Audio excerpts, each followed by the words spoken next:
Bienvenidos, amantes de la historia, a Estirpe Hispánica. Hoy nos adentramos en uno de los pasajes más debatidos y enigmáticos de nuestro pasado común. Olvidad las simplificaciones, las etiquetas fáciles, los juicios apresurados.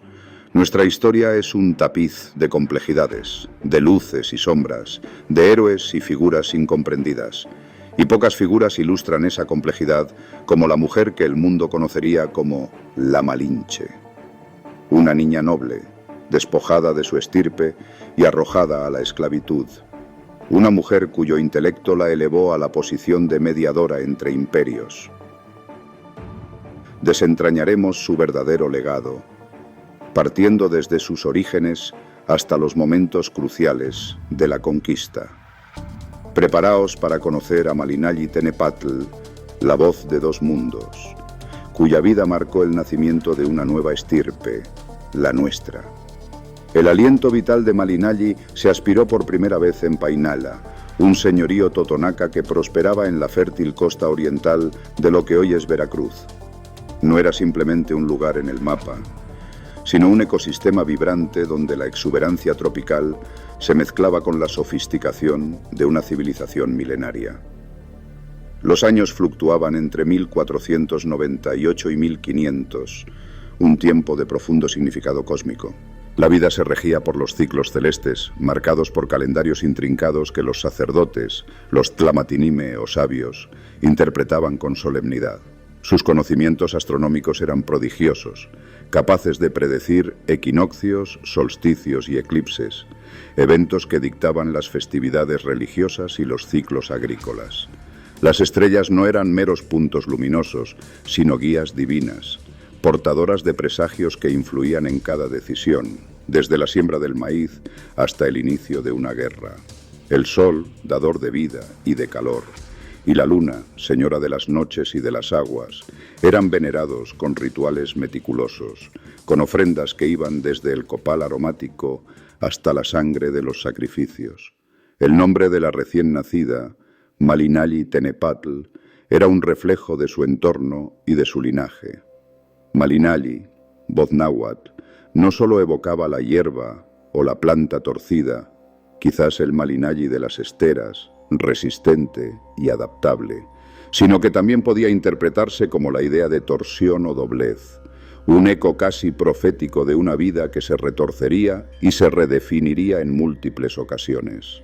Tenepatl la anclaba firmemente a una estirpe de caciques, término que los españoles adoptarían para designar a los líderes indígenas, pero que en el contexto prehispánico denotaba una figura de autoridad compleja. Eran los tlatoque, literalmente, los que hablan, jefes militares, jueces, administradores de la tierra y los recursos, y mediadores con lo divino.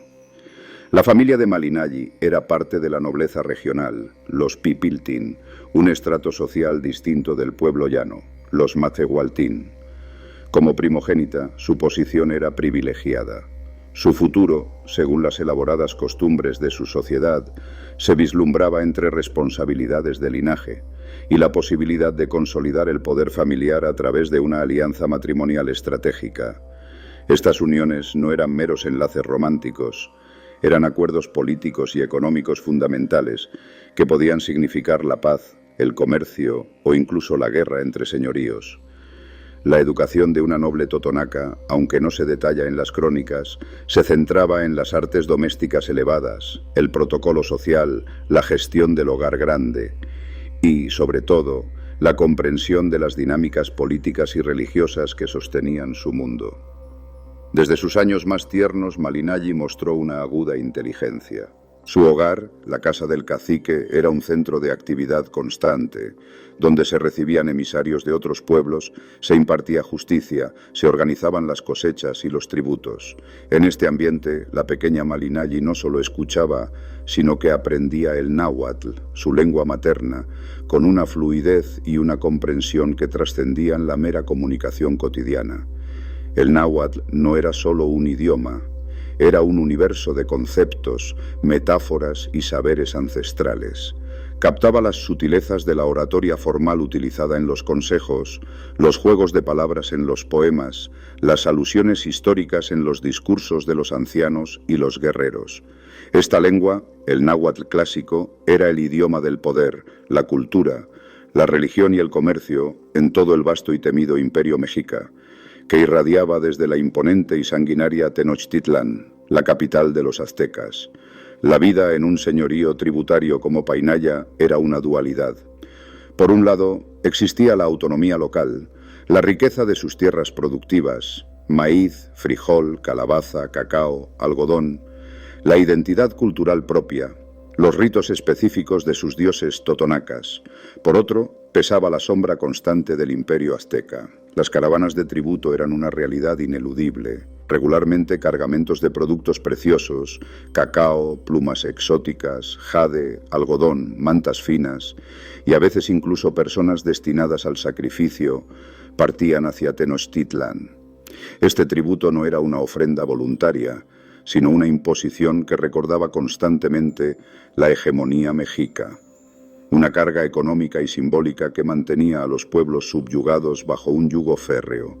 Los mexicas, con sus legendarios guerreros águila y jaguar, imponían su voluntad a través de las armas y de una eficiente red administrativa.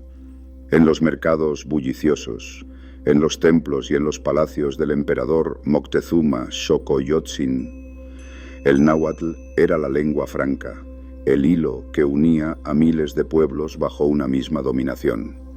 Malinalli, observando y escuchando, entendía la intrincada política de su región, las alianzas entre señoríos que fluctuaban, las tensiones con los vecinos y, sobre todo, la omnipresente y a menudo resentida relación con el distante poder imperial.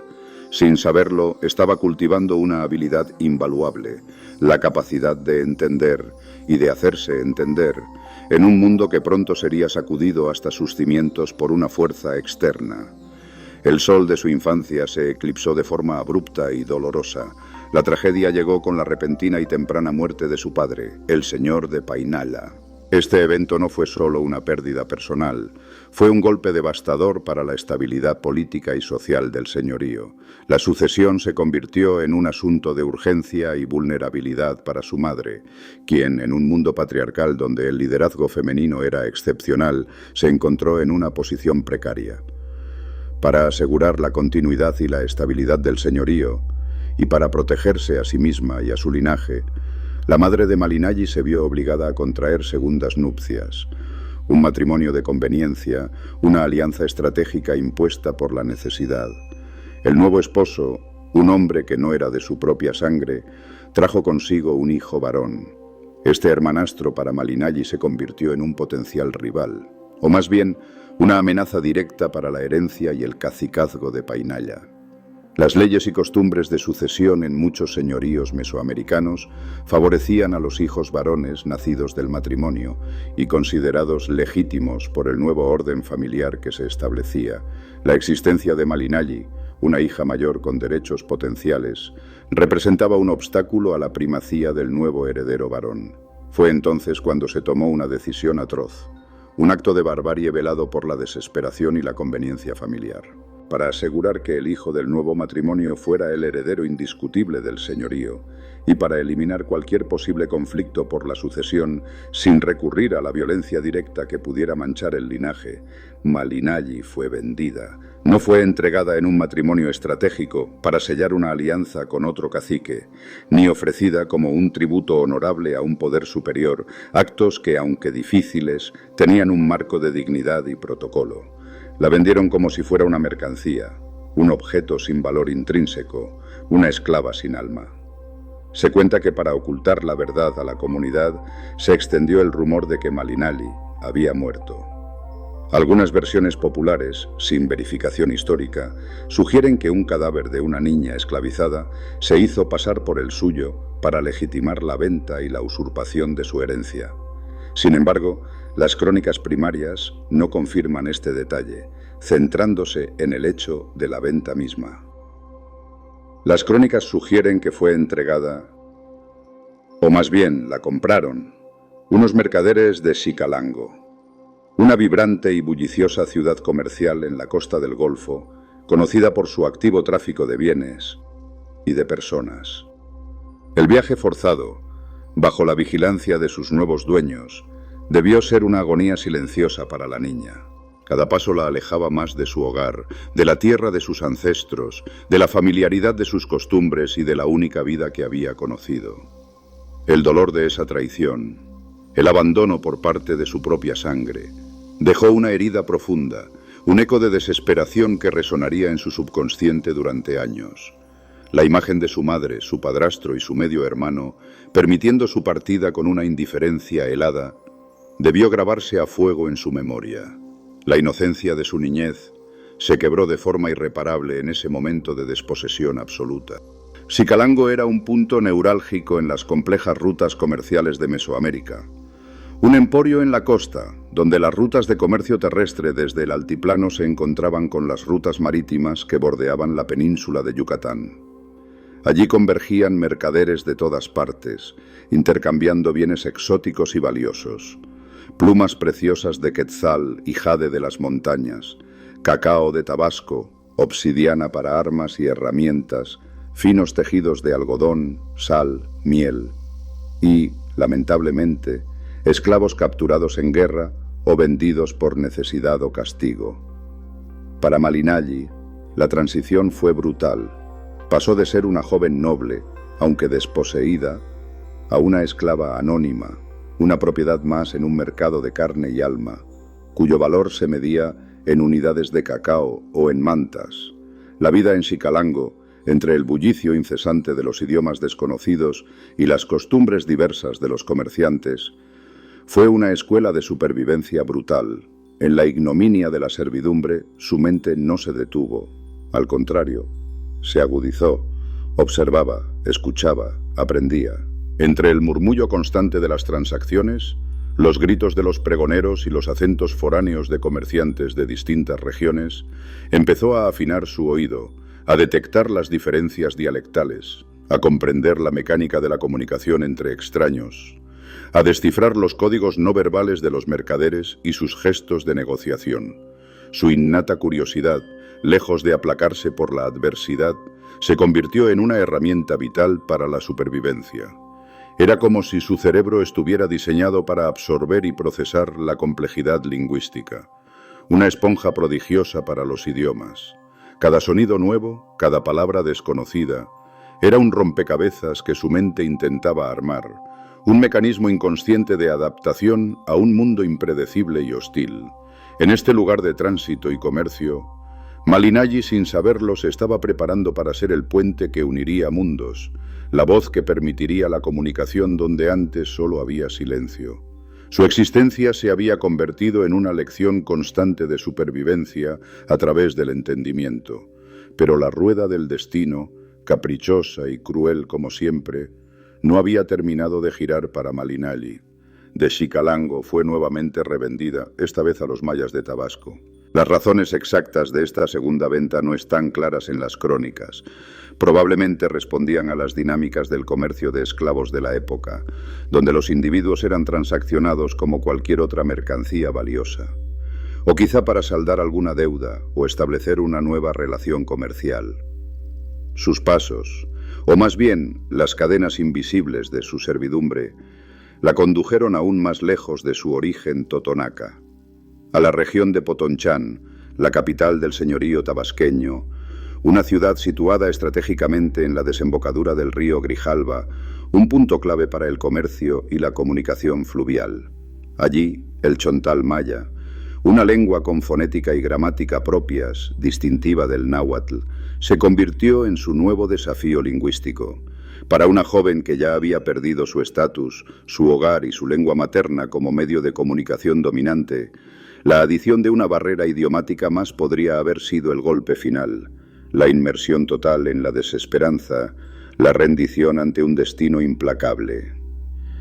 Sin embargo, Malinalli no era una joven común, ni su espíritu se quebraba fácilmente. Su mente, ágil y perspicaz, absorbió el nuevo idioma con una rapidez asombrosa, demostrando una habilidad innata para la comunicación que desafiaba su corta edad y sus penosas circunstancias. Los historiadores, basándose en crónicas como la de Bernal Díaz del Castillo, el soldado que se convertiría en uno de los cronistas más importantes de la conquista al escribir su Historia verdadera de la conquista de la Nueva España, afirman que su dominio del chontal maya fue notable. Díaz del Castillo, quien la conoció bien y la trató a diario durante años, la describe con admiración en sus escritos. Y era tan gran mujer y de tan gran entendimiento y con tanto esfuerzo, que lo mismo sabía hacer en náhuatl como en maya.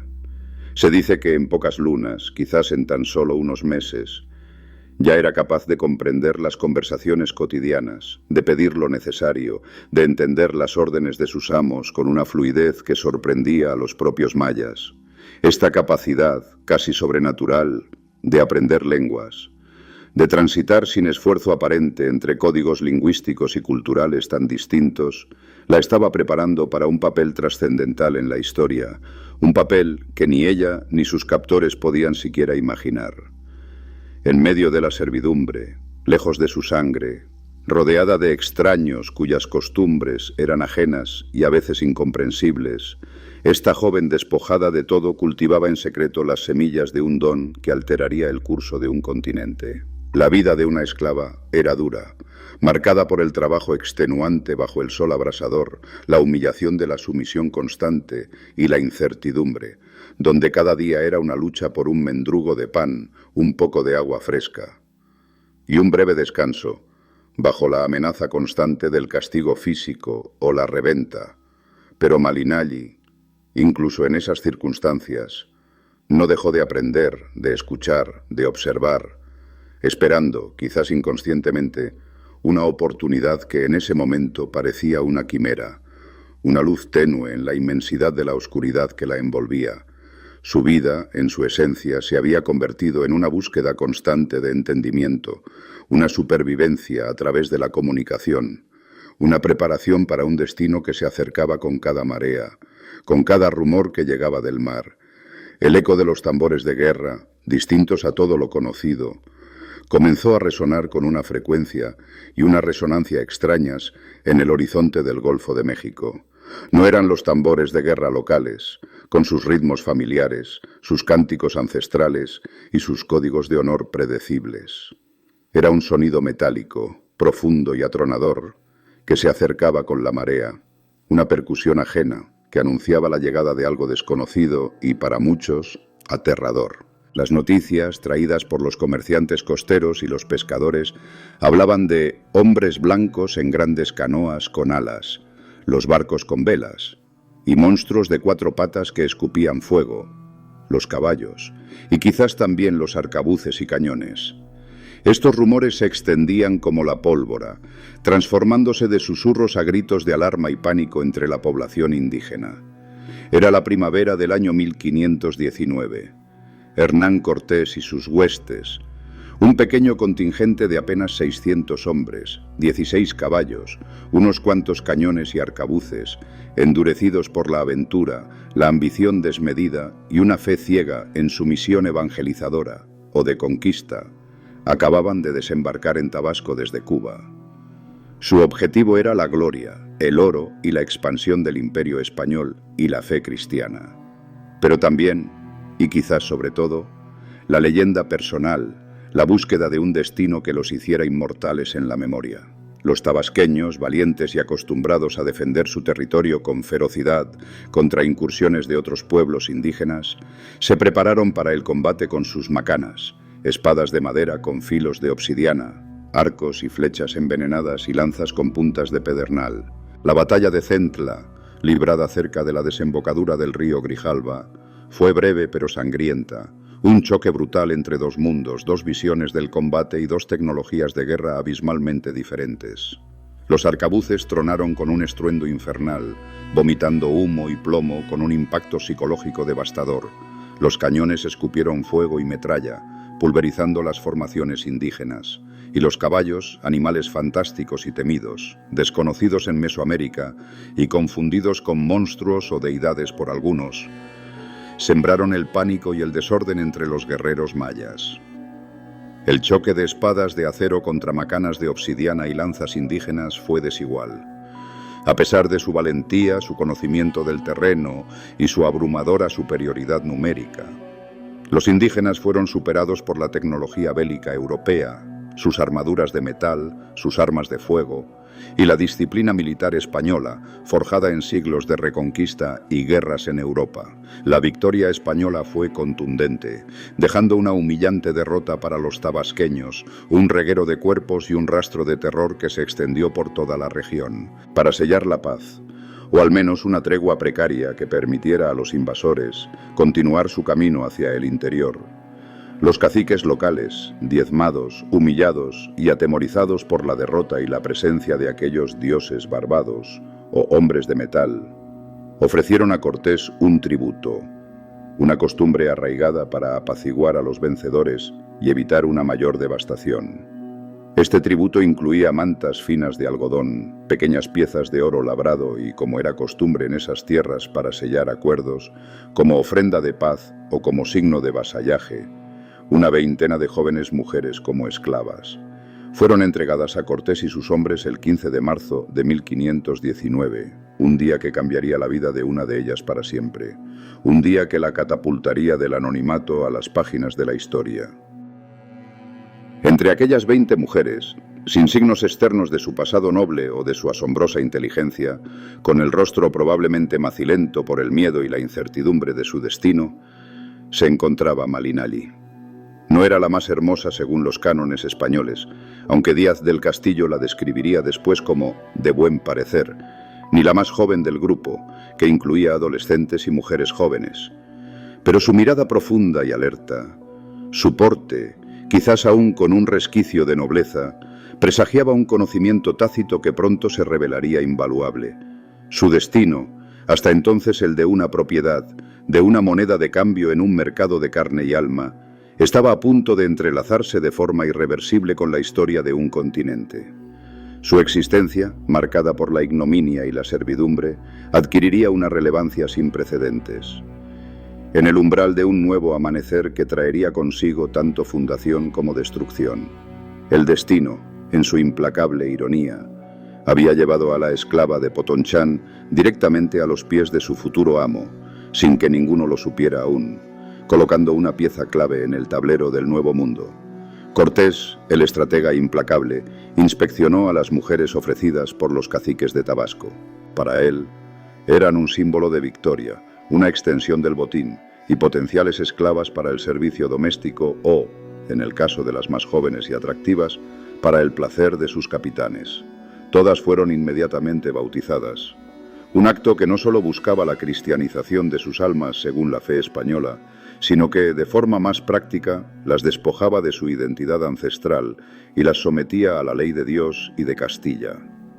Era un ritual de posesión, una marca del nuevo orden. A Malinalli le fue impuesto el nombre de Marina, un nombre que la acompañaría en la historia y que, con el tiempo, se transformaría en Malinche, un eco distorsionado de su nombre original en náhuatl. Según las costumbres de reparto del botín, Marina le tocó en suerte a Alonso Hernández Portocarrero, uno de los hombres de confianza de Cortés, un capitán con rango y ambición. Este Portocarrero fue también el primero en ser enviado de regreso a España por Cortés, para llevar la primera relación y el quinto real al rey Carlos V, una muestra de la riqueza encontrada y una justificación de la expedición.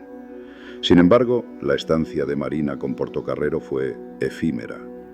La providencia, o quizás la aguda observación de Cortés, intervino de manera crucial.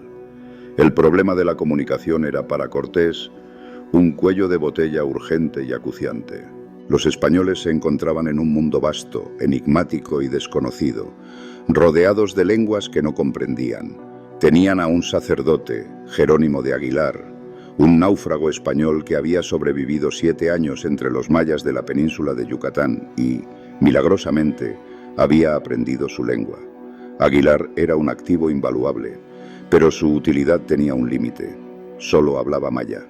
Cuando Cortés intentaba comunicarse con los caciques locales, o con los emisarios que venían de las tierras del interior, la cadena de traducción era ineficaz. Cortés hablaba en castellano, Aguilar traducía al maya, pero cuando los interlocutores respondían en náhuatl, la lengua franca del vasto y temido imperio mexica, Aguilar no podía comprenderlos. Era una barrera infranqueable, que limitaba la capacidad de Cortés para entender la política local, las alianzas, las intenciones de los pueblos que encontraba y, sobre todo, la estructura y debilidades del gran imperio azteca. La expedición estaba estancada, a ciegas, sin una lengua completa. Fue entonces cuando Marina, la joven esclava ahora llamada Marina, con su mente aguda y su oído afinado por años de adaptación forzosa, empezó a interponerse en las conversaciones, al principio de forma casi imperceptible, corrigiendo una palabra, completando una frase. Aguilar, al hablar en maya con los indígenas, descubrió que Marina, para su sorpresa y asombro, respondía en náhuatl. El circuito de traducción se cerraba de forma inesperada y milagrosa. Cortés hablaba en castellano, Aguilar traducía al maya, y Marina traducía del maya al náhuatl, y viceversa. Un puente de palabras, insospechado y vital, comenzaba a construirse entre dos mundos, que se encontraban por primera vez en un choque de titanes. La voz de Marina, antes silenciada por la esclavitud, ahora se alzaba como el hilo conductor de un diálogo que definiría el futuro, un hilo de plata que conectaba los destinos de imperios y civilizaciones. Bernal Díaz del Castillo, testigo presencial, relata el asombro de los españoles al descubrir esta habilidad. Y cuando Cortés vio esto y el gran entendimiento de la doña Marina, se alegró mucho, porque bien entendió que por ella podría tratar con los indios principales de la Nueva España. La perspicacia de Cortés, un hombre que sabía reconocer el valor en todas sus formas, no tardó en darse cuenta del tesoro incalculable que tenía a su lado, la capacidad de Marina de dominar el náhuatl, la lengua del vasto imperio que buscaban conquistar. Era una llave maestra, un activo más valioso que el oro mismo, que los caballos, que las armas de fuego. No se trataba solo de una habilidad lingüística, era un conocimiento profundo de la cultura, las costumbres, las jerarquías y las sutilezas de una civilización compleja. Rápidamente, Marina pasó de ser una esclava de un capitán a convertirse en su intérprete personal, su sombra, su confidente más cercana. Su presencia se hizo indispensable en cada encuentro, en cada negociación, en cada interrogatorio. No solo traducía palabras, fonética y gramática, ella también traducía intenciones, matices culturales, las sutilezas de la diplomacia indígena, los códigos no verbales, las metáforas y alusiones históricas que impregnaban los discursos formales. Podía leer los gestos, las expresiones, el peso de cada silencio, la intención detrás de cada ruego o amenaza. Su habilidad para desentrañar la psicología de los líderes indígenas, sus ambiciones, sus resentimientos y sus temores, era fundamental para Cortés. Era su lengua, un término de la época que denotaba no solo al traductor, sino a un asesor cultural y político indispensable. Su inteligencia, su calma bajo presión, su inexplicable lealtad a un hombre que representaba el fin de su mundo conocido, intrigaban a propios y extraños. La relación entre ellos, forjada en la urgencia y la ambición desmedida, superaba las barreras de origen y estatus, creando una alianza sin precedentes, una conexión que iba más allá de lo meramente profesional y se adentraba en los terrenos de la dependencia y la confianza mutua. A medida que avanzaban hacia el corazón del imperio azteca, la figura de Marina se agigantaba. Se convirtió en mucho más que una simple traductora. Era una estratega, una asesora invaluable. Ella comprendía las complejidades de las alianzas y enemistades entre los distintos pueblos de la náhuac, los resentimientos soterrados contra el yugo opresivo de Tenochtitlán. Sabía que los totonacas de Zempoala, un señorío importante que encontraron en su avance, odiaban a los mexicas por los constantes tributos y la imposición de sus dioses.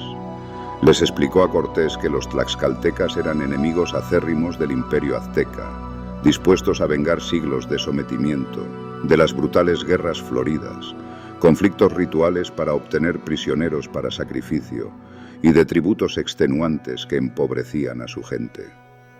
Esta información, vital para Cortés, fue revelada por Marina, quien con una precisión asombrosa le brindó un mapa de voluntades, un camino a seguir en un territorio hostil. Le explicó la intrincada red de tributos impuesta por los mexicas, la ubicación de sus guarniciones militares, los descontentos internos en los pueblos subyugados, el delicado equilibrio de poder que sostenía y al mismo tiempo socavaba el vasto imperio. Gracias a ella, Cortés pudo forjar alianzas cruciales, sumando fuerzas indígenas a su pequeño ejército de unos pocos centenares de hombres, transformando una expedición de aventura en una coalición imparable. El apoyo de miles de guerreros tlaxcaltecas, huejotzingas y cholultecas fue decisivo en la conquista. Su figura, antes apenas perceptible, ahora se erigía como un pilar fundamental en la estrategia de la conquista, una mente brillante que desentrañaba la madeja política de un vasto imperio, una aliada indispensable. La audacia de Cortés, su ambición desmedida, se alimentaba de la sabiduría de Marina, de su conocimiento del terreno y de sus habitantes. Cada paso hacia el interior del continente era un testimonio de su simbiosis, una danza delicada y mortal entre la fuerza bruta de la espada y la inteligencia sutil de la palabra. Su presencia era el lubricante que permitía a los engranajes de la invasión girar con una eficacia aterradora. Su rol en la diplomacia fue, sin exagerar, crucial. Cuando los embajadores de Moctezuma llegaban con regalos suntuosos y advertencias veladas, envueltos en el intrincado ceremonialismo azteca, era Marina quien traducía los discursos ceremoniales. Estos no eran meras palabras, eran expresiones artísticas, repletas de metáforas, alusiones históricas y complejidades lingüísticas que solo un hablante nativo, con un conocimiento profundo de la cultura, podía desentrañar. Ella no solo vertía las palabras de una lengua a otra, sino que también interpretaba el lenguaje corporal, los gestos sutiles, las miradas esquivas, las intenciones ocultas detrás de cada ofrecimiento o amenaza, decodificando el mensaje subyacente que los mexicas enviaban con cada plumaje, cada joya, cada palabra. Fue ella quien transmitió a Cortés la riqueza de la civilización azteca, sus costumbres, ritos, creencias, sus temores más profundos y sus aspiraciones más elevadas, permitiéndole comprender al enemigo que enfrentaría no solo como una fuerza militar, sino como una cultura compleja que se creía invencible.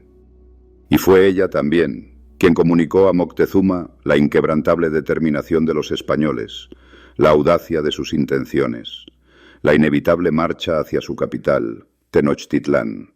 Le explicó al emperador la convicción inquebrantable de Cortés, su negativa a desistir, la singularidad de su armamento y la fuerza de su fe. A través de sus palabras, Moctezuma recibió los mensajes de una amenaza que aún no podía comprender en toda su magnitud. Un presagio de la ruina que se avecinaba para su imperio. Entre ambos líderes, entre dos mundos que chocaban con la fuerza de un terremoto, se alzaba la voz de Marina, un puente forjado por la necesidad y la astucia.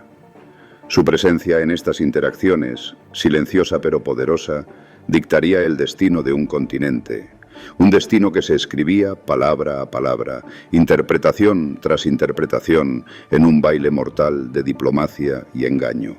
La figura de Marina se hizo tan prominente que los indígenas, al referirse a Cortés, comenzaron a llamarlo a él también Malinche o Capitán Malinche.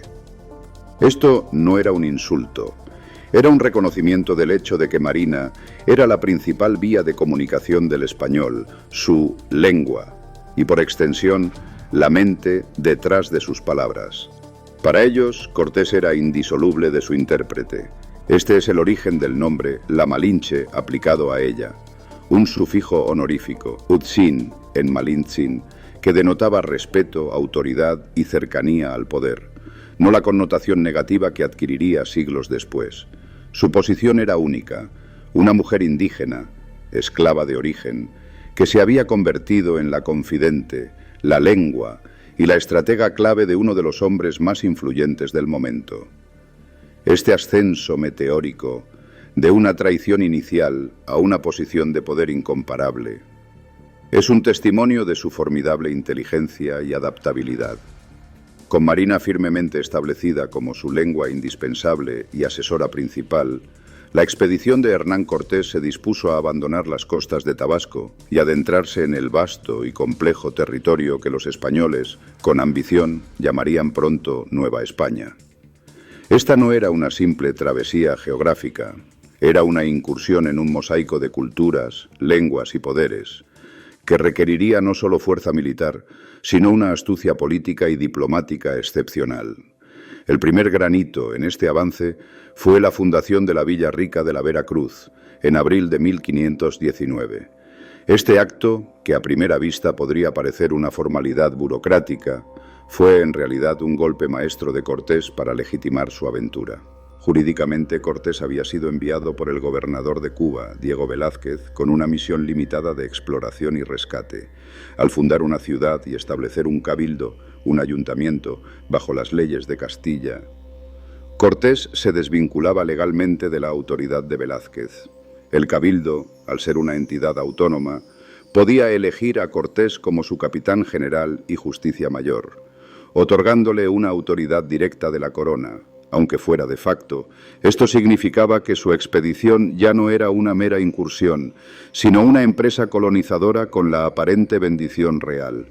Este movimiento estratégico era crucial para asegurar el apoyo de sus hombres y legitimar sus futuras acciones ante la corona española. Poco después, en un acto que se ha mitificado como la quema de las naves, aunque históricamente se trató de barrenarlas y desmantelarlas para aprovechar sus materiales, Cortés eliminó cualquier tentación de retirada. El mensaje a sus soldados era inequívoco: no había vuelta atrás. La única opción era avanzar y conquistar. Esta acción infundió determinación en los que se quedaban y forzó a los indecisos a comprometerse con la expedición, consolidando la moral y el objetivo final. El camino hacia Tenochtitlan no fue, ni mucho menos, un paseo triunfal. Era un complejo tablero político y militar, un entramado de lealtades y resentimientos donde la perspicacia de Marina brillaba con luz propia. La primera gran escala en su avance tierra adentro fue Zempoala, la capital del señorío totonaca. Los totonacas eran un pueblo oprimido por el yugo del imperio mexica. Vivían con un resentimiento profundo, forzados a pagar tributos onerosos que incluían no solo bienes como cacao, oro y mantas finamente tejidas, sino también, y lo más doloroso, jóvenes para los sacrificios humanos rituales en Tenochtitlan, y sometidos por las guarniciones aztecas que imponían la voluntad de Moctezuma. Marina, con su dominio del náhuatl y su profunda comprensión de las dinámicas culturales y políticas mesoamericanas, no solo tradujo las palabras de los caciques totonacas, sino que también interpretó su desesperación, su sed de liberación y la oportunidad que veían en la llegada de estos extranjeros. Les explicó a Cortés las tensiones subyacentes, el hartazgo de estos pueblos tributarios. Fue ella quien le reveló a Cortés la posibilidad de forjar una alianza vital y ventajosa. Los totonacas, al ver en los españoles una fuerza formidable y una esperanza para liberarse del dominio azteca, una oportunidad largamente anhelada para vengar siglos de opresión, ofrecieron su apoyo. Esta fue la primera gran alianza de Cortés con un pueblo indígena, un pacto que sentaría un precedente crucial. A cambio de la promesa de protección española contra Moctezuma, los totonacas prometieron apoyo militar, guías y recursos, abriendo una puerta fundamental en la estrategia de Cortés. La siguiente etapa de la marcha llevó a los españoles y a sus nuevos aliados totonacas hacia el altiplano central, a través de paisajes montañosos, valles escarpados y densos bosques. Su objetivo era llegar a Tlaxcala, un señorío poderosísimo que había resistido valientemente la dominación azteca durante décadas, manteniendo su independencia a pesar de los constantes asedios y las temidas guerras floridas. Estas no eran guerras de conquista territorial, sino conflictos ritualizados con el objetivo principal de obtener prisioneros para el sacrificio humano. Un ciclo de violencia constante que había profundizado el odio tlaxcalteca hacia los mexicas. Sin embargo, el encuentro con los españoles no fue una alianza inmediata. Inicialmente, Los tlaxcaltecas, cautelosos y viendo en los recién llegados una posible amenaza, o incluso aliados encubiertos de los mexicas, quienes a menudo usaban el engaño, los atacaron ferozmente. Durante semanas se sucedieron batallas encarnizadas en las llanuras de Tlaxcala, demostrando la ferocidad y la valentía de sus guerreros, la superioridad de las armas españolas, arcabuces con su estruendo aterrador, cañones que diezmaban filas, espadas de acero que atravesaban las armaduras de algodón acolchado, y la caballería que aterrorizaba a los guerreros indígenas que nunca habían visto caballos y los confundían con bestias míticas. Eventualmente se impuso, aunque con un alto costo para los españoles. En medio de este conflicto brutal, el papel de Marina fue, una vez más, decisivo. No solo traducía las exigencias y amenazas de Cortés durante las batallas y los intentos de negociación, sino que también explicaba a los españoles la increíble ferocidad y organización militar de los tlaxcaltecas, su inquebrantable espíritu guerrero forjado en la resistencia al imperio. Una vez que los tlaxcaltecas fueron derrotados en el campo de batalla y reconociendo la superioridad militar española, aceptaron una tregua. Sus líderes principales, como el venerable Xicoténcatl el Viejo y el aguerrido Maxixcatzin, buscaron una alianza. Fue Marina quien medió en estas cruciales negociaciones. Ella les transmitió a los tlaxcaltecas la verdadera intención de Cortés, no solo pasar, sino marchar sobre Tenochtitlan.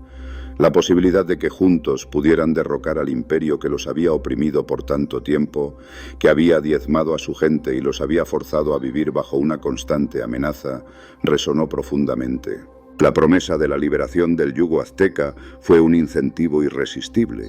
Los tlaxcaltecas se convirtieron en los aliados más leales y feroces de Cortés, aportando no solo miles de guerreros, algunas estimaciones hablan de hasta 100.000 en el asedio final de Tenochtitlan, sino también conocimiento vital del terreno, logística, mano de obra y recursos.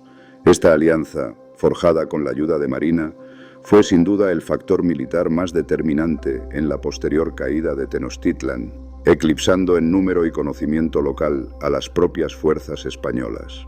Después de asegurar la formidable alianza tlaxcalteca, la expedición se dirigió a Cholula, una ciudad que representaba un importante centro religioso y comercial, tradicionalmente aliada de Moctezuma y, consecuentemente, rival histórica de Tlaxcala.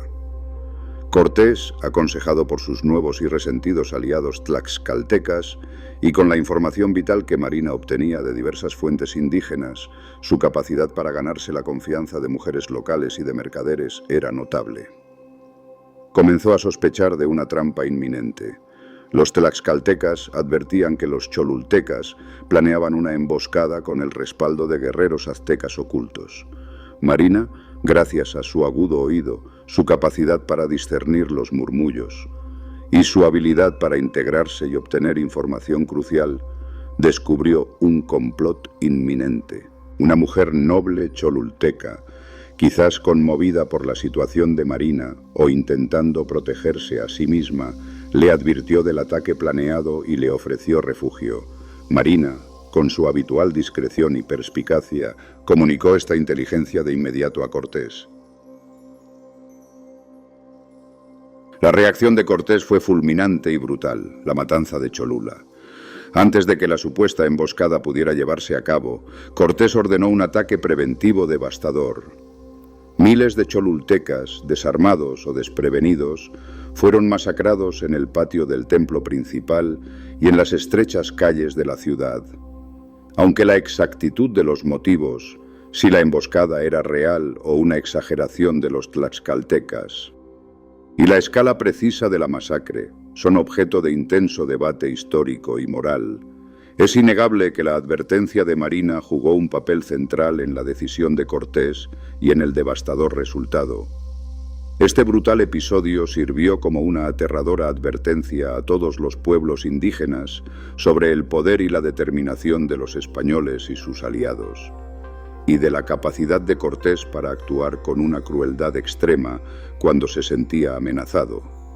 Para Marina, esta experiencia, aunque la posicionaba aún más como un activo vital para Cortés y demostraba su valor estratégico, Debió ser un testimonio descarnado de la brutalidad inherente a la guerra y de la implacable lógica del poder que ahora la rodeaba.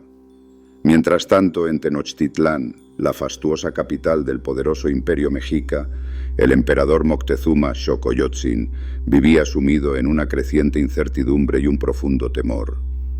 Los informes sobre los hombres de Castilla llegaban con una frecuencia alarmante. Su desembarco en la costa, la aparición de los caballos y los perros de guerra, el estruendo y la letalidad de los cañones, la derrota de los tabasqueños, la inesperada y peligrosa alianza con los totonacas y finalmente la brutal y contundente masacre de Cholula. Los presagios interpretados por los sacerdotes aztecas y registrados en los códices eran ominosos y aterradores, cometas inexplicables cruzando el cielo, temblores de tierra, el incendio inexplicable de templos sagrados, voces fantasmales que clamaban en la noche. Todo parecía anunciar un cambio de era, y para muchos, el inminente regreso de Quetzalcóatl, la serpiente emplumada, dios de la civilización, la sabiduría y el conocimiento, que, según algunas leyendas y profecías, prometía volver del este en un año Ceacatl, un Ocaña. Asombrosamente, el ciclo calendárico del 1 Caña coincidía precisamente con 1519. Moctezuma, un hombre de profunda religiosidad, erudito en los augurios y presagios, no sabía si enfrentaba a dioses vengativos o a hombres extraordinarios, y su vacilación se hizo su mayor debilidad, paralizándolo en la toma de decisiones definitivas. Los embajadores de Moctezuma llegaban a Cortés con regalos suntuosos y espectaculares, oro finamente trabajado, mantas de algodón ricamente tejidas, penachos de plumas preciosas. Pero estos regalos no eran solo muestras de riqueza y hospitalidad.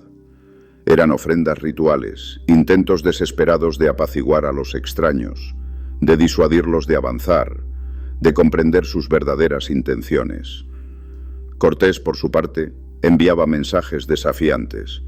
Exigía más oro, insistía en su misión de evangelizar, destruyendo ídolos y erigiendo cruces ante la consternación indígena, y sobre todo, dejaba claro que su destino inquebrantable era Tenochtitlan. La comunicación en estas tensas y culturalmente complejas interacciones dependía enteramente de Marina. Ella no solo traducía los discursos ceremoniales de los embajadores aztecas, que estaban llenos de metáforas, alusiones históricas y complejidades lingüísticas que solo un hablante nativo con un conocimiento profundo de la cultura podía desentrañar y transmitir con fidelidad. Marina también interpretaba el lenguaje corporal, los gestos sutiles, las miradas esquivas, los códigos de respeto y los signos de temor. Decodificaba el mensaje subyacente que los mexicas enviaban con cada plumaje, cada joya, cada palabra. Fue ella quien transmitió a Cortés la riqueza de la civilización azteca, sus costumbres, sus ritos, sus creencias, sus dioses, sus temores más profundos y sus aspiraciones más elevadas, permitiéndole comprender al enemigo que enfrentaría, no solo como una fuerza militar, sino como una cultura compleja que se creía el centro del universo, y por ende, invencible. Y fue ella también quien comunicó a Moctezuma la inquebrantable determinación de los españoles, la audacia de sus intenciones, su negativa a desistir y su inevitable marcha hacia la capital azteca. Le explicó al emperador la convicción irrefutable de Cortés, la singularidad de su armamento, que parecía mágico o divino, la fuerza de su fe y su inalterable objetivo. A través de sus palabras, Moctezuma recibió los mensajes de una amenaza que aún no podía comprender en toda su magnitud, un presagio de la ruina que se avecinaba para su imperio. Entre ambos líderes, entre dos mundos que chocaban con la fuerza de un terremoto, se alzaba la voz de Marina. Un puente forjado por la necesidad, la astucia y una profunda comprensión de ambos bandos. Su presencia en estas interacciones, silenciosa pero poderosa, dictaría el destino de un continente, un destino que se escribía palabra a palabra, interpretación tras interpretación. En un baile mortal de diplomacia, entendimiento y engaño, Así, en un viaje de meses, paso a paso, de alianza en alianza, de batalla en batalla, Cortés, con Marina siempre a su lado, la lengua y el cerebro político de facto, se acercó a la mítica ciudad de Tenochtitlan. Su figura, antes la de una esclava sin nombre y sin derechos, se había transformado en la de una pieza clave, indispensable para la inminente caída de un imperio. Los españoles, asombrados por su inteligencia, su temple y su aparente lealtad, la veían como una mujer excepcional, un don de Dios. Los indígenas, especialmente los tlaxcaltecas, la respetaban y la temían por su cercanía al poder español y su capacidad para influir en los acontecimientos que estaban redefiniendo su mundo. El nombre de Malinche, ya un eco de poder, autoridad y destino, resonaba en los valles y montañas de la Nueva España. Para los pueblos indígenas, referirse a Cortés como Capitán Malinche no era un insulto hacia Marina, sino un reconocimiento de que ella era el vehículo principal de su comunicación, la extensión de su voz y, por ende, de su poder. El 8 de noviembre de 1519, la expedición de Cortés, ahora una formidable coalición de cerca de 400 españoles y varios miles de guerreros tlaxcaltecas, quizás entre 6.000 y 10.000 en ese momento, cifra que se incrementaría exponencialmente más tarde, con Marina como su sombra indispensable, alcanzó una de las vistas más asombrosas que ojo europeo alguno había contemplado jamás. Ante ellos, emergiendo de las brumas del lago de Texcoco, se alzaba Tenochtitlan. La capital del Imperio Mexica no era solo una ciudad, era una metrópolis flotante, un prodigio de ingeniería y planificación urbana, construida sobre islas y chinampas artificiales. Sus pirámides escalonadas, como la del Templo Mayor, se elevaban imponentes hacia el cielo. Sus palacios resplandecían con estucos pulidos y murales vibrantes, y un intrincado sistema de calzadas anchas, puentes levadizos y canales bulliciosos interconectaba la urbe con la tierra firme. La ciudad, que albergaba a cientos de miles de habitantes, estimaciones varían entre 200.000 y 300.000, superando a las principales capitales europeas como Sevilla o Londres en la época, superaba en tamaño, esplendor y organización a cualquier urbe europea que los conquistadores hubieran conocido. El asombro de los españoles fue casi paralizante. Bernal Díaz del Castillo, el soldado cronista, recordaría con vívida emoción: y de que vimos cosas tan admirables, no sabíamos qué decir, o si era verdad lo que por delante parecía, que por una parte en tierra había grandes ciudades, y en la laguna otras muchas, y veíamos todo lleno de canoas, y en la calzada muchas puentes de trecho en trecho, y aquellas grandes ciudades en tierra firme, y otras muchas villas y edificios en el agua, y todo de cal y canto, y aun algunos de nuestros soldados decían que si aquello que veían era sueño. Era una visión que desafiaba su comprensión del mundo, un testimonio de una civilización tan avanzada y compleja como la suya, pero radicalmente diferente. El temor se mezclaba con la codicia ante la evidente riqueza y el poder que aquella ciudad emanaba. La entrada en Tenochtitlan fue un evento cuidadosamente orquestado, una procesión solemne marcada por el ceremonialismo azteca. A la cabeza de una vasta comitiva de nobles y sacerdotes, ataviados con ricas vestimentas de algodón, plumajes de quetzal y joyas de jade y oro, apareció Moctezuma Xocoyotzin, el Tlatoani o emperador de los mexicas. Lo llevaban en andas de oro, una imagen de majestad y poder. Descendió de ellas, apoyándose en los hombros de dos de sus más altos dignatarios, y avanzó sobre mantas extendidas para evitar que sus pies tocaran el suelo impuro. Fue un momento de profunda tensión y simbolismo.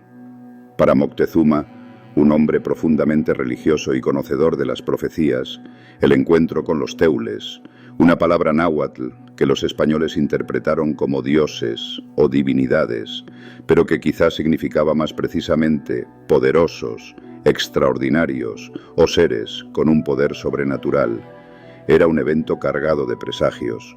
Su vacilación y su fe lo habían llevado a considerar la posibilidad de que Cortés fuera la encarnación de Quetzalcóatl, la serpiente emplumada, o su emisario, cumpliendo las antiguas profecías de su regreso desde el este en un año Ceacatl, un Ocaña, que precisamente coincidía con 1519.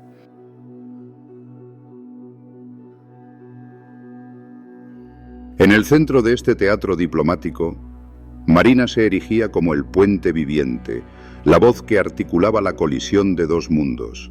De su boca salían las palabras que Moctezuma y Cortés intercambiaban. Un diálogo que quedaría grabado en la historia. No solo traducía la literalidad de las frases, sino que interpretaba el lenguaje corporal, la solemnidad de los gestos, la intrincada etiqueta de ambos mundos. Fue ella quien transmitió la elaborada bienvenida de Moctezuma, sus palabras de hospitalidad y su asombrosa declaración de que los españoles eran, quizás, los largamente esperados herederos de Quetzalcóatl que regresaban para reclamar su reino ancestral. Y fue ella quien comunicó la respuesta calculada de Cortés, su aparente aceptación de la hospitalidad, mientras sus ojos evaluaban con avidez la inmensidad de la riqueza y la estratégica vulnerabilidad de la ciudad. El dominio de Marina del náhuatl y su profunda comprensión de la cosmovisión azteca, sus mitos, sus temores y sus protocolos, eran simplemente insustituibles. Era la única que podía desentrañar la mezcla de reverencia, cautela y sutil amenaza en los discursos retóricos de Moctezuma, y al mismo tiempo transmitir con la autoridad necesaria las intenciones y las exigencias de Cortés. Bernal Díaz del Castillo enfatiza que Moctezuma hizo gran acato a Cortés y a los que con él íbamos, y que Cortés le dio el collar de diamantes de vidrios que ya he dicho que llevaba para este efecto, y él lo recibió con mucha honra, y le dio gracias por ello. Y luego Moctezuma hizo que se le acercasen sus principales, y les habló, y que le dieran el palacio donde estuviese aposentado, y que allí le diesen de comer y de beber de todo lo que hubiese. Los españoles fueron alojados en el palacio de Axayácatl, el palacio del padre de Moctezuma, un vasto complejo adyacente al imponente templo mayor. A pesar de la opulenta hospitalidad inicial, la tensión era palpable, una fina capa de cortesía sobre un abismo de desconfianza. Cortés, un maestro de la astucia política y un estratega nato, sabía que su posición en el corazón de un imperio tan vasto y populoso era precaria. Un pequeño ejército extranjero, incluso con aliados indígenas, era vulnerable si los mexicas decidían rebelarse. Pocos días después de su entrada, Cortés tomó una de las decisiones más audaces y controvertidas de toda la conquista, una que revelaba su audacia sin límites: aprehender a Moctezuma. Con la excusa de una supuesta agresión azteca a una guarnición española dejada en la costa, el ataque y muerte de Juan de Escalante a manos de Cuauhpopoca, un señor azteca, Cortés, acompañado por sus capitanes más leales y con Marina indispensable a su lado, irrumpió en el palacio del emperador. El encuentro fue dramático y cargado de una solemnidad casi fúnebre. Moctezuma, digno en su majestad pero visiblemente acorralado y desorientado, no podía comprender la audacia de la exigencia española. Fue Marina quien, con una mezcla de firmeza, respeto y quizás una pizca de compasión, le comunicó la exigencia de Cortés. Moctezuma debía trasladarse voluntariamente al palacio donde se alojaban los españoles y permanecer allí como su huésped, una prisión disfrazada. Las palabras de Marina, según las crónicas, fueron cruciales para convencer a Moctezuma de la inevitabilidad de su situación, advirtiéndole que la resistencia solo conduciría a su muerte inmediata. Señor Moctezuma, bien sabe la fuerza de estos teules, no les resista, vaya con ellos donde dicen, no sea que le hagan mal, y aun vuestra grandeza lo pagará con su vida. Se le atribuyen palabras similares que reflejan la dura realidad que le presentó. Moctezuma, para asombro y consternación de su propia gente y de sus súbditos, y sumido en la incertidumbre de los presagios, cedió. Este cautiverio fue una jugada maestra de Cortés. Tener al Tlatoani bajo su control le permitía gobernar nominalmente a través de él, neutralizando la resistencia organizada y extrayendo tributos y riquezas sin un derramamiento de sangre masivo inmediato. Durante los largos meses que Moctezuma estuvo prisionero en el palacio de Axayácatl, Desde noviembre de 1519 hasta mayo de 1520, la relación entre él y Marina se hizo compleja, íntima y llena de matices, una conexión que iba más allá de la mera traducción. Moctezuma, un hombre culto, erudito en las tradiciones de su pueblo y de vasta sabiduría política, acostumbrado a ser venerado como un semidios y a no ser mirado directamente a los ojos, se encontró confinado, humillado y despojado de su autoridad real. En esta nueva y humillante realidad, Marina no solo era su intérprete en las audiencias con Cortés, sino también una figura esencial en su vida diaria, casi una confidente forzosa. Leía los documentos que Cortés le presentaba, traducía las exigencias españolas, las noticias del mundo exterior y las peticiones de su propio pueblo. Se convirtió en la única persona en quien Moctezuma podía confiar para entender plenamente lo que ocurría a su alrededor, el filtro por el que le llegaba la realidad. A través de Marina, Cortés interrogaba al emperador sobre la geografía del imperio, la ubicación precisa de las minas de oro y plata, las rutas comerciales secretas, las redes de espionaje aztecas y las fortalezas y debilidades de sus aliados y enemigos. Marina era el canal por el cual el poder español se infiltraba en la mente del emperador, despojándolo lentamente de su autoridad moral y política ante su propio pueblo.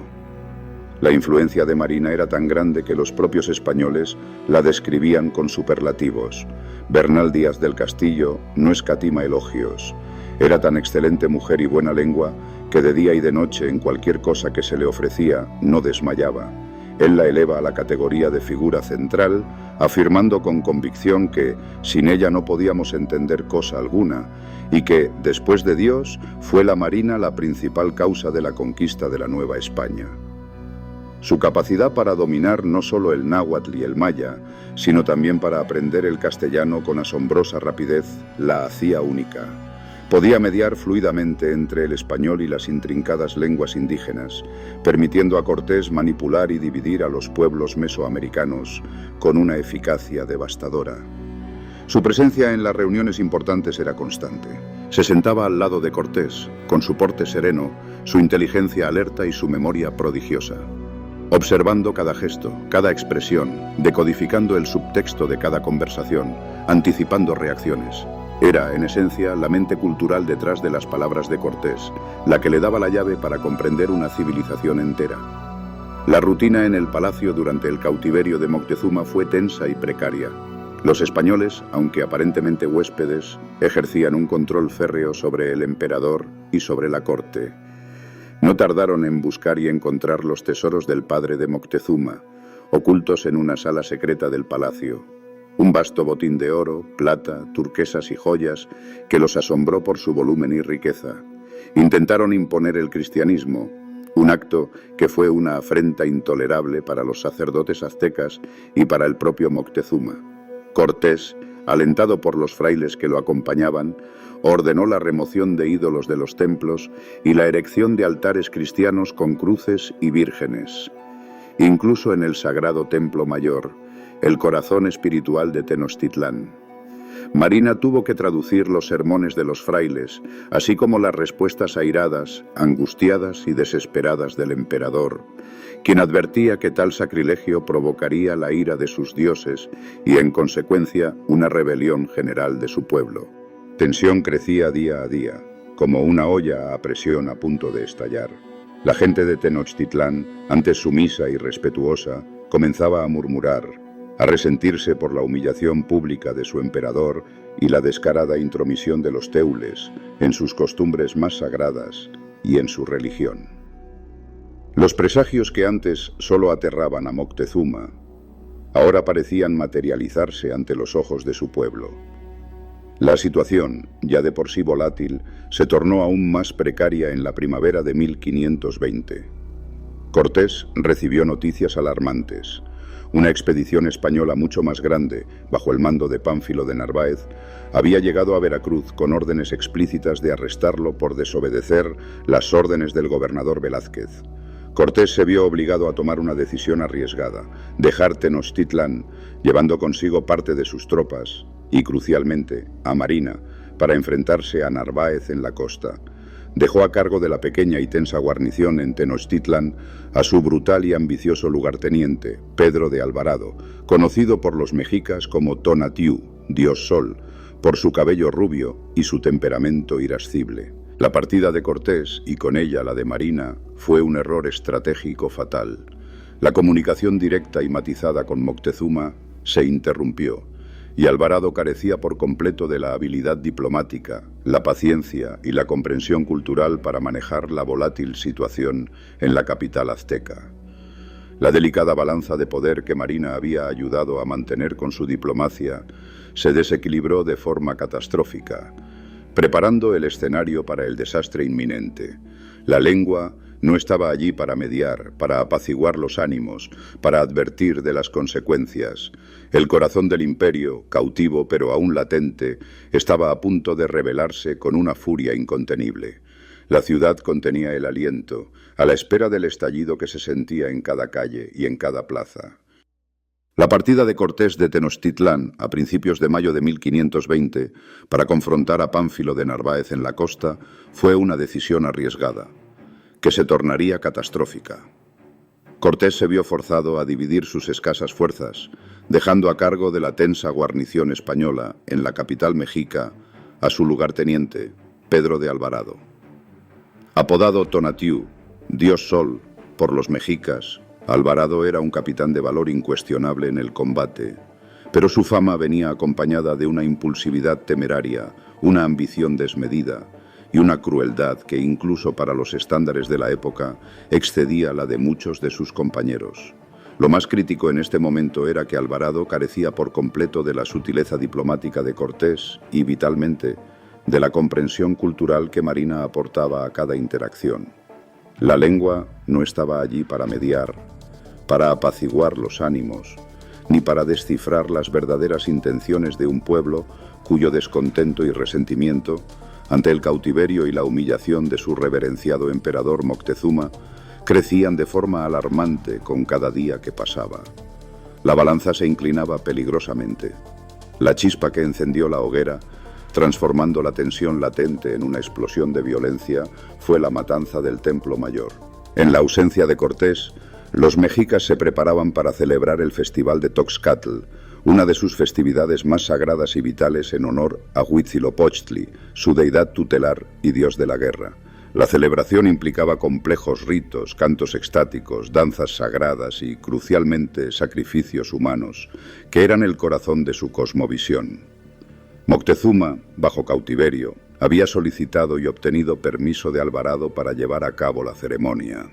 Alvarado, quizás movido por el temor a una insurrección, ya que las grandes congregaciones indígenas siempre generaban desconfianza en los españoles, o, como sugieren otras fuentes, cegado por la codicia al observar las ricas joyas de oro y plumajes que lucían los nobles mexicas durante el rito, tomó una decisión fatal. Permitió la celebración, pero con la condición de que los guerreros asistieran desarmados. Sin embargo, cuando miles de guerreros y nobles mexicas, desarmados, entregados a sus rituales y en un estado de éxtasis religioso, se congregaron en el patio sagrado del Templo Mayor, Alvarado y sus hombres, junto con un contingente de sus aliados tlaxcaltecas, quienes también guardaban viejos rencores, irrumpieron y los masacraron sin piedad. Los cronistas indígenas, como el autor anónimo de los Anales de Tlatelolco, describen la carnicería con un horror desgarrador que aún resuena. Inmediatamente cerraron las entradas y salieron al patio sagrado para matar a la gente. Con sus espadas de hierro hirieron a los que cantaban, a los que danzaban. Les cortaron los brazos, a algunos les rebanaron la cabeza, a otros les partieron por medio. La matanza fue un acto de barbarie y una profanación que rompió el delicado equilibrio que Cortés y Marina habían mantenido a duras penas. El resentimiento reprimido de los mexicas estalló en una furia incontrolable. La ciudad entera se levantó en armas. Sus gritos de guerra resonaron por las calzadas, sitiando ferozmente el palacio de Axayácatl, donde se encontraban los españoles y su prisionero, Moctezuma.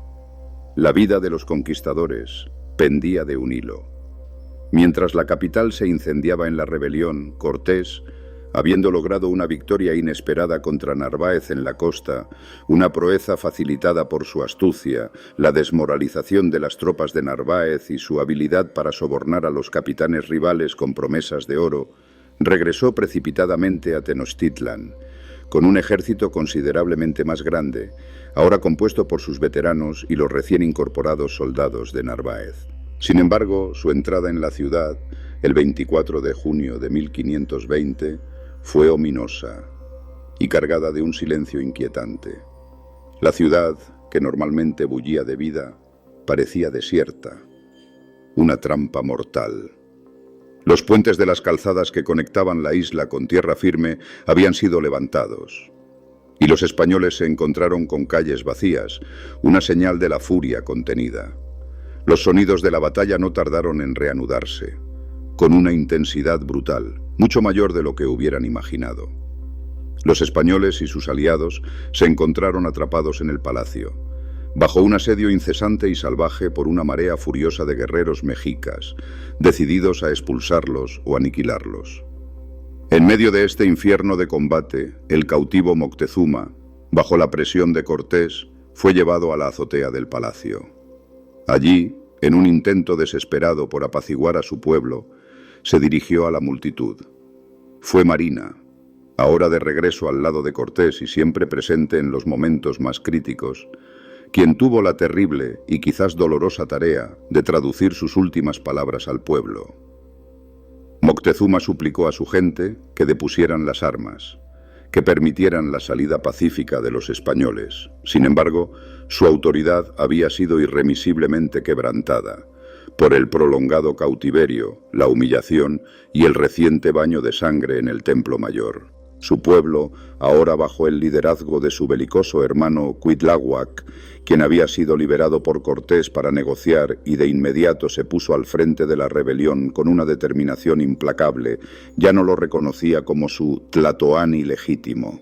Según las crónicas españolas de Díaz del Castillo y otros, Moctezuma fue recibido con una lluvia de piedras y flechas, una de las cuales lo hirió mortalmente.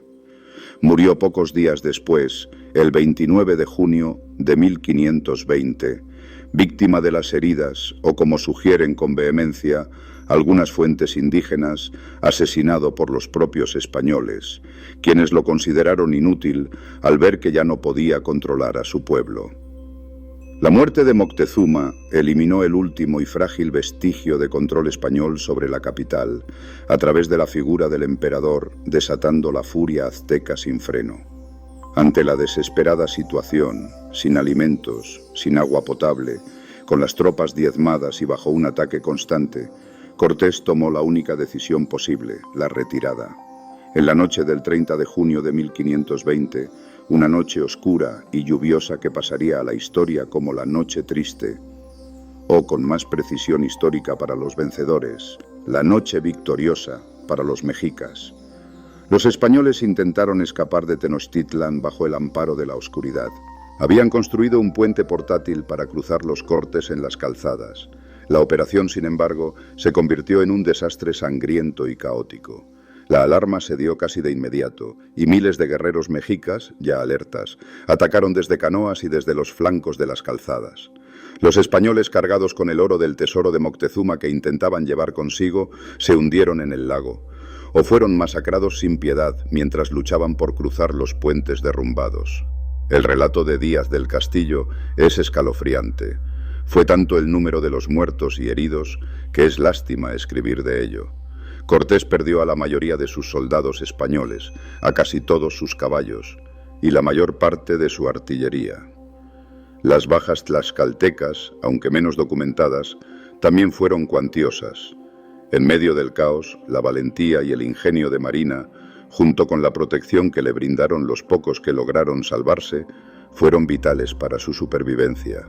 Ella viajó con Cortés, su fiel intérprete, sobreviviendo al horror de la retirada. Su presencia aún crucial para la moral y, sobre todo, para la comunicación futura. El remanente del ejército de Cortés, diezmado, desmoralizado y exhausto, logró retirarse a Tlaxcala, su aliado incondicional. Este fue el momento más oscuro para los conquistadores. La mayoría de los capitanes españoles, viendo la magnitud de la derrota, consideraban la retirada definitiva de México. Pero fue Marina quien, con su voz firme y su profundo conocimiento de la política indígena, jugó un papel fundamental en la supervivencia y la reagrupación. Su presencia y su insistencia en la lealtad inquebrantable de los tlaxcaltecas, quienes habían demostrado su inmenso odio a los mexicas, convencieron a Cortés y a sus hombres de que la conquista aún era posible. Los tlaxcaltecas, a pesar de sus propias pérdidas catastróficas, recibieron a los españoles con una hospitalidad y un compromiso asombrosos. Ratificaron su alianza, no por compasión, sino porque para ellos la derrota española era una oportunidad de venganza aún mayor contra los mexicas, quienes, al masacrar a Moctezuma y expulsar a los teules, se habían debilitado, pero seguían siendo su enemigo jurado. Era su momento de asestar el golpe final a sus opresores.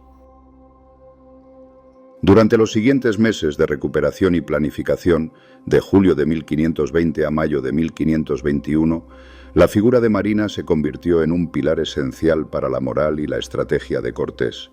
No solo continuó siendo la intérprete y asesora principal, sino que su dominio de las lenguas y su conocimiento de las costumbres y animosidades indígenas le permitieron a Cortés explotar las divisiones internas del imperio mexica con una precisión quirúrgica. Mientras el nuevo tlatoani, Cuitláhuac, hermano de Moctezuma y líder de la revuelta, intentaba consolidar su poder y preparar la defensa desesperada de Tenochtitlan, una terrible e invisible aliada de los españoles se desató en el Valle de México, una devastadora epidemia de viruela, traída al continente por un esclavo africano en la expedición de Narváez, y luego extendida durante el contacto con los españoles. Esta enfermedad, desconocida en Mesoamérica, para la cual los indígenas no tenían ninguna inmunidad natural, diezmó a la población con una ferocidad inaudita. Cuitláhuac mismo, el valiente líder de la resistencia, murió de viruela en noviembre de 1520, apenas unos meses después de asumir el trono. Su sucesor, el joven y valiente Cuauhtémoc, sería el último tlatoani mexica, un líder determinado a resistir hasta el final, pero que heredó un imperio devastado por la enfermedad. La epidemia de viruela fue un factor decisivo en la conquista, debilitando drásticamente la capacidad de resistencia de los mexicas, desorganizando su sociedad y afectando profundamente su moral y su fe en sus dioses. Aprovechando la devastación causada por la viruela y las divisiones internas que Marina le ayudaba a comprender, Cortés y Marina, junto con los tlaxcaltecas y nuevos aliados indígenas, como los de Texcoco, otra ciudad clave de la Triple Alianza que se unió a los españoles, planificaron el asedio final de Tenochtitlan. Fue un esfuerzo militar colosal y prolongado.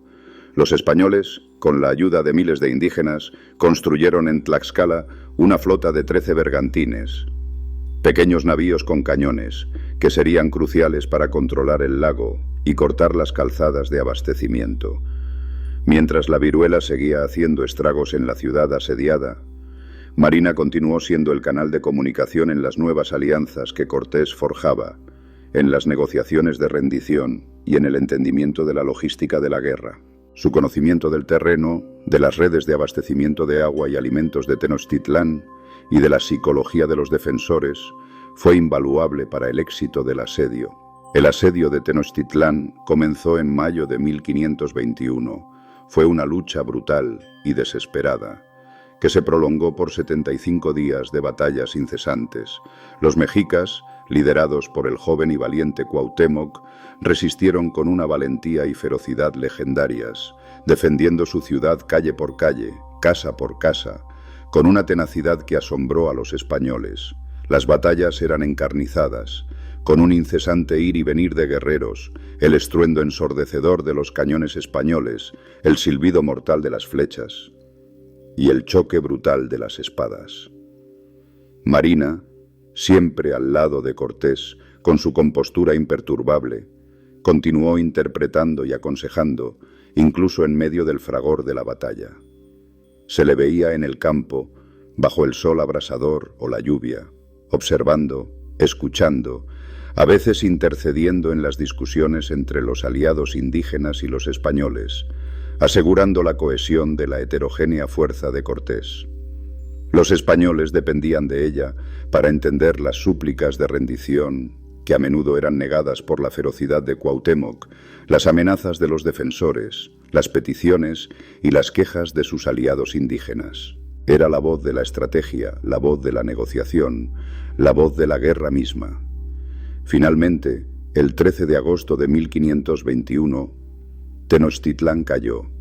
La ciudad, que había sido el corazón de un vasto imperio, estaba devastada por la guerra sin cuartel, la hambruna brutal del asedio prolongado y la viruela implacable. Fue un cataclismo sin precedentes, el fin de una era para Mesoamérica y el nacimiento de una nueva. Cuauhtémoc, el último tlatoani, fue capturado mientras intentaba escapar en una canoa. Fue llevado ante Cortés, y fue Marina quien tuvo la conmovedora y sombría tarea de traducir las palabras finales del joven emperador, su último desafío y su súplica por una muerte digna antes de ver la humillación total de su pueblo. Señor capitán, ya he hecho lo que soy obligado en defensa de mi ciudad y vasallos, y no puedo más, pues vengo por fuerza y preso ante tu persona y poder. Toma ese puñal que tienes en tu cinto, y mátame con él luego, dijo Cuauhtémoc, según el vívido relato de Díaz del Castillo. Marina tradujo estas palabras cargadas de dignidad, resignación y desesperación. Con la caída de Tenochtitlán, el rol de Marina como intérprete en el campo de batalla llegó a su fin, pero su importancia en la construcción del nuevo orden, la colonización y la evangelización de lo que sería la Nueva España apenas comenzaba. La conquista militar había terminado, pero la forja de una nueva sociedad y una nueva cultura apenas empezaba, y en ese nuevo y complejo capítulo, su figura sería igualmente central, con Tenochtitlan en ruinas y el imperio azteca desmantelado. El papel de Marina se transformó, pero no disminuyó su relevancia.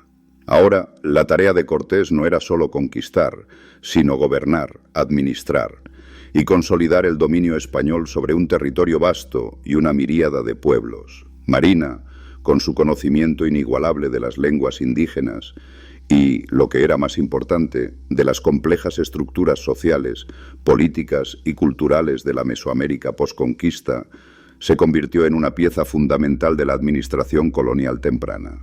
Su experiencia, su agudeza para comprender las intrigas locales y su habilidad para construir puentes de entendimiento entre dos mundos tan dispares, la hicieron insustituible. Su voz seguía siendo el puente indispensable para la comunicación entre los conquistadores y los caciques locales, los emisarios de pueblos distantes y la población indígena en general. Ella no solo traducía órdenes y edictos, sino que también explicaba las costumbres y leyes españolas a los recién sometidos, y transmitía a Cortés las quejas, las súplicas y las complejidades de las realidades locales. Fue clave en la distribución de las encomiendas, las concesiones de tierra y mano de obra indígena a los conquistadores, un proceso que requería un profundo entendimiento de la organización social prehispánica. Participó activamente en la pacificación de regiones rebeldes y en la continuación de las negociaciones que aseguraron la lealtad de nuevos aliados o la sumisión de antiguos enemigos. Era la intérprete que permitía a los españoles entender los resortes de la sociedad que ahora gobernaban y a los indígenas comprender el nuevo yugo de Castilla. Su estatus había evolucionado de esclava a una figura de autoridad y poder, aunque siempre operando dentro de la órbita de Cortés, una mujer libre que, no obstante, permanecía ligada al destino del conquistador. En 1524, el destino la llevó a un nuevo e inesperado capítulo. Marina acompañó a Hernán Cortés en su ardua y brutal expedición a las Ibueras, lo que hoy es Honduras. Este viaje fue una prueba extrema de resistencia, una travesía a través de selvas inhóspitas, ríos caudalosos y montañas traicioneras, plagada de enfermedades, hambruna y peligros. A pesar de las inmensas dificultades, Marina demostró una vez más su inquebrantable fortaleza y su lealtad al conquistador, afrontando cada desafío con la misma entereza que había mostrado en el fragor de la batalla. Su presencia en esta expedición, a menudo olvidada en el relato principal de la conquista, subraya la continuidad de su indispensable rol como asesora y lengua de Cortés, incluso en los momentos de mayor adversidad. Fue durante esta expedición cuando ocurrió un encuentro de profunda significación personal, un momento que cerró un círculo doloroso en su vida. En un pueblo cercano a su lugar de nacimiento, el destino la puso frente a frente con su madre y con su medio hermano, aquellos mismos que, años atrás, la habían vendido a la esclavitud, despojándola de su estirpe y su hogar. El cronista Bernal Díaz del Castillo, quien fue testigo de este encuentro, relata la escena con una emoción palpable. Lejos de cualquier vestigio de rencor o deseo de venganza, Marina lo recibió con una dignidad que asombró a los presentes. Según Díaz, les ofreció incluso oro y ropas, un gesto de generosidad que trascendía el amargo pasado. Sus palabras, traducidas de la narración del cronista, fueron de una madurez y una sabiduría asombrosas, que a bien y para su salvación había sido que la vendiesen, porque no la quisieran sus padres como ahora tenía, que la había parido un hijo que era su señor, y que la había dado un hijo que era un gran señor, y que era su marido, y que la quería y la honraba. Había logrado trascender el trauma de su origen, redefiniendo su identidad y su linaje no por la sangre de sus ancestros, sino por el extraordinario camino que había forjado, por el poder que había acumulado y por la vida que había construido con sus propias manos. Su perdón no solo liberó a sus familiares de la culpa, sino que la liberó a ella misma del peso del pasado, marcando un acto supremo de redención y autoafirmación. La vida personal de Marina se entretejió indisolublemente con su destino público y el nacimiento de una nueva sociedad. Con Hernán Cortés tuvo un hijo, al que llamaron Martín, en honor al padre del conquistador. Este niño, el Martín Cortés mestizo, es reconocido históricamente como uno de los primeros mestizos notables de la Nueva España, un símbolo viviente del choque y la fusión de dos mundos, el inicio de una nueva raza.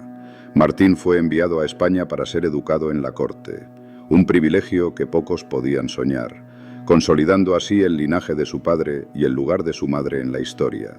Más tarde, Marina contrajo matrimonio con un hidalgo español, Juan Jaramillo, quien era también un veterano de la conquista. De esta unión nació una hija, María. Este matrimonio, aunque quizás concertado por Cortés para asegurar el futuro de Marina, le confirió una legitimidad y un estatus social en la incipiente sociedad colonial. Se le concedieron tierras y encomiendas, lo que le permitió vivir sus últimos años con una relativa prosperidad y reconocimiento, una existencia de privilegio que contrastaba drásticamente con la esclavitud de su juventud. La vida de Malinalli Tenepatl, doña Marina, la Malinche, finalizó de forma natural, probablemente a causa de una de las recurrentes epidemias de viruela o sarampión que asolaron la Nueva España entre 1526 y 1529. Murió joven, con apenas entre 25 y 30 años de edad, una vida breve pero de una intensidad y trascendencia inmensurables.